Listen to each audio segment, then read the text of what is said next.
Hindi ko alam kung saan ako dadaan. Hindi ko alam kung may madadaanan pa ba ako. Ang alam ko lang, kailangan ko makauwi. Kasi nung araw na yon, binaha ang Manila. So I had to find an alternate route. Nahatid ko na si Grace that time. Nagpagas muna ako sa Petron bago baybayid ng Espanya. At paglagpas ko ng Blumenkreek, Nataw, tayo doon. baha. May isang rider na kumaliwa. Sinundan ko, wala naman akong choice. Pagdating sa Maceda, corner Espanya, mas mataas na yung tubig. May mga rider nang nagpapatay ng makina. May nagtutulak na rin. Kaya nag-antay muna ako. Tiningnan ko kung kaya ng ibang riders. Hanggang sa sinabi ko, sige, susunod na ako.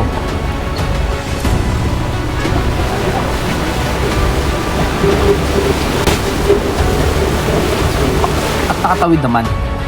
May nakakwentuhan akong rider. Nagustuhan niya yung Lexi ko. Haha. Sabi niya, Gusto mo yan? Gusto mo?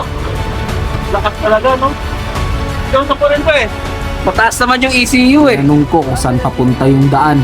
Sagot niya, hindi ko rin alam. So, Google Maps na lang. Habang nagpapatuloy ako, mas lumalalim yung baha. May mga daang hindi na madaanan. May mga bangka na rin sa daan. Makakita ka ng bangka, overthink malala. Hindi ko nakabisado yung lugar. Ang goal ko lang, makapunta sa Rojas Boulevard. Nagtanong ako sa isang lokal.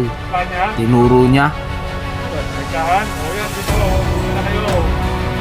Napunta ako sa Ramon Magsaysay Boulevard at first time ko rin doon. Hindi ko alam kung sa ilalim ba o sa flyover. Nagdalawang isip ako. May natanungan ako. Mas okay daw sa taas. Kaso di ko alam paano ako makakabalik doon at lumagpas na ako. May isang rider naglilingalinga at mukhang parehas kami ng sitwasyon. Sinundan ko siya.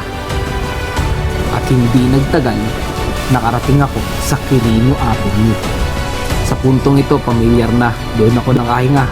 Okay na, makakauwi na to. Pero syempre, may bonus pa. Hindi talaga hayaan na makauwi tayo ng mapayapa. May Toyota Vios na humarurot sa tabi ko. Diretso sa mukha ko yung talsik ng tubig.